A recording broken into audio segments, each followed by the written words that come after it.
Jerry Bader, live from the Republican National Convention in Tampa. Yes, indeed. 9:20. Trying to keep my time straight here. 9:20, the Jerry Bader Show. We're going to get into your thoughts. And by the way, I'll do this. Now, I want to hear from men and women. But I'm going to want to hear from women on what you thought about Ann Romney's speech. And we're going to hear from a specific woman to start things off. Genevieve Wood from the Heritage Foundation. Last time I saw you, we were both in mud at Dick Coltz's farm in Greenleaf, Wisconsin. Good to see you again. Good to see you, and that was fun even though we were in the mud. It was. It was a great event. All right, I want to pick your brain on a lot of things, but let's start with Ann Romney's speech, and let me just share a little bit. Peggy Noonan. The opportunity Ann Romney missed was to provide the first-person testimony that is new, that hasn't been spoken, that hasn't been in the books and the magazine articles. She failed to make it new, and so she failed to make it real. I'm not sure her speech was a loss, but it doesn't feel like a gain. I know people say this all the time when they disagree, but I don't feel like we were watching the same speech. I thought she rocked the House. Look, I thought she did a very good job, too, and I will tell you, I often agree with Peggy Noonan on these things. But look, first of all, you got to assume that everybody's read all the books and read all the magazine articles, okay? I haven't. Have you? I mean, have your listeners? I think she did a very nice job of talking about who he was, but frankly, even more importantly in some ways, just talking to the public writ large, talking to women, which was what she was out there to do. She was out there to talk to moms, to talk to working women as well, and to say we as a party care about you and care what you think, and me personally, being Ann Romney, knows what it's like to do what you do. I thought she did a great job of doing that. I don't think her only goal was to talk about her husband. In fact, what I thought she excelled at, and this is the goal of what you and I are doing right now, what anyone public speaking does, is to talk to each member of the audience as an individual. And yeah, no doubt. I mean, she was talking to the women in the House.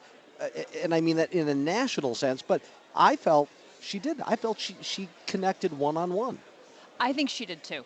And like I said, I think the goal was to say, despite what you hear in the media, despite what the other folks are saying, we are a party that cares what women think. We are people who know what it is to be a parent and a mom, and a challenge when you're working and being a mom. I mean, I think she hit all of that, and I think Peggy was a little tougher on her than she needed to be. Well, and now you said something, though, that I think, and maybe this is where she's coming from. Not everybody has read all of the books. Peggy Noonan has probably seen Ann Romney on the campaign trail over and over and over. For instance, I have a different perspective on Chris Christie's speech. I heard about 80% of that speech when he did a fundraiser for Scott Walker in Wisconsin. So to me, that speech was a little disappointing. Not everybody's heard it. That's right. So if it's new to you, so I have a very different perspective on that speech. I thought it was okay. I thought he did a good job. It wasn't the throw the red meat to the lions that maybe. Well, look, the hey, sit down and shut up, Chris Christie of YouTube fame is not the guy you were ever going to see there. No, of course not. No, I agree with you. And you're right. Look, if people think that politicians give a different speech at every stump, they will be sorely mistaken. Most presidential candidates give the same speech at almost every stop, as you well know. Look, I think there's two things. One thing I'll say on Ann Romney as well, I think one of her goals was to show, yes, we're a family that has been blessed with a lot of success, but we've had a lot of the same challenges and maybe more. And a lot of folks. That was her job, I think, was to talk about them as a family. The storybook thing I thought was great. Yes. Look, the storybook ones I read, this doesn't happen and that doesn't happen. That's right. Look, here's what I thought her theme was. Here's why I love Mitt Romney, and here's why you should too. What else? And we love this country, and we're an all-American family, and we've had struggles, and we've also had great success, and we're not going to apologize for that success. I thought she did a good job talking about that. And she's a good speaker. Oh, yeah. Well, that's why they had her out there. She's wonderful, no doubt about that. We're talking with Genevieve Wood from the Heritage Foundation. Let's pull the camera back. How would you grade the whole night? Overall, I think it was a very good start, and I'm talking as a conservative here, right? Because I will say that where we're headed as a country, and we've talked about this before, this whole spending, the whole debt, the size of government, all the big issues that we're really facing as a nation. Frankly, both parties have been guilty of putting us down that road, and it was finally encouraging last night to hear leaders of at least one party saying enough is enough. We're going to take it on. Nikki Haley did that, the governor of South Carolina. She talked about how government was was struggling what she wanted to do in her state. Scott Walker from your great state of Wisconsin obviously talked about what was going on there. And then, you had Chris Christie talking about the fact that, look at folks, are we going to be the generation that finally says enough is enough, or are we going to pass on this huge burden and debt to the next generation? It's rare that politicians say some of the things they said, so I thought it was good to, if that's going to be the future of what they talk about, I was encouraged. Here's of all of the stuff that I heard last night, and I was in the hall when Scott Walker came out and just rocked. I mean, he is the rock star. He is. That the critics in Wisconsin said, well, you made him one. Yeah, He is now. Well, he's already won an election this year. Well, that's right. Yeah, that's right. He's 1-0. But here's the thing that I find interesting is, one, just the raucous welcome that he got. But the point that he made, and this isn't new, Scott has said this on my show, he said it in Wisconsin, but again, it was new to the national audience, that the R behind Mitt Romney and Paul Ryan's name stands for reformer as well as Republican. And I think all Republicans everywhere should understand how that is resonating with the rank and file. I think you're absolutely. Look, we were in Wisconsin with you. Yeah. We have been doing this Bus Tour Heritage has for the past 9 months now. We've been in 23 states. This is what people want to hear. And every state we go to, and we mentioned, what'd you think about Scott Walker's victory? All right. People start cheering like crazy, and it's because of what you just said. There's this hope that Republicans are going to be different this time around. And I think it's also, look, you saw a lot of fresh faces last night for people. People have been kind of waiting to see, when is the next generation going to arrive? And maybe they're here. That was my reaction. Boy, do we have a deep bench. Yeah, and think about just for 2 years ago, people have been wringing their hands about this. I think people finally said last night, you know what? I think and Mia Love. I'm just going to talk about Mia Love. She was great. Yeah.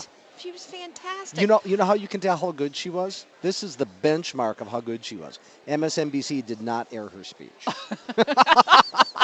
That's when you know it's good. No, a pasty white man who's always complaining how racist conservatives are, they had him bloviating instead of having a young rock star on. No, I think that really is a good point. Speaking of young rock stars, I'll ask you a question that 4 radio stations have asked me already this morning. What does Paul Ryan need to do tonight? Wow, that's a big question. Look, I think Paul Ryan has to come out and be Paul Ryan. Be that's passionate. my answer. My listeners can attest. That's exactly what I said. Yeah, it's got to be right. Yeah, be Paul Ryan. Be Paul Ryan. Don't come out and try to be something different tonight.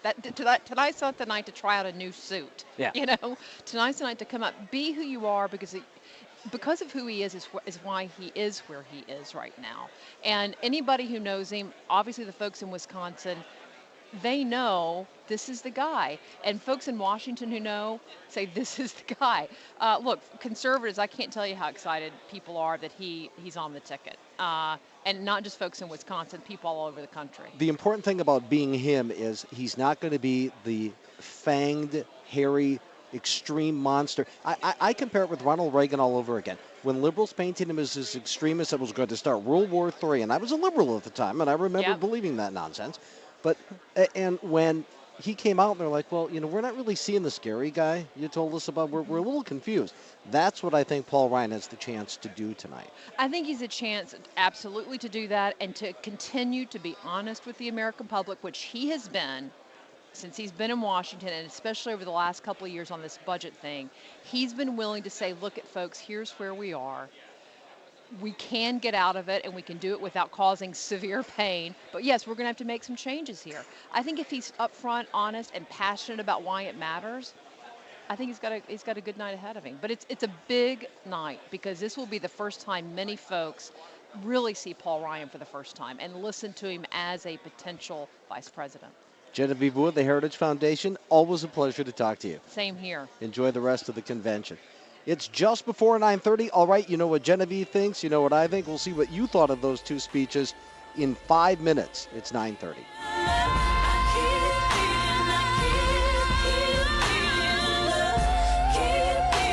Join the Jerry Bader Facebook fan page. Go to jerrybadershow.com.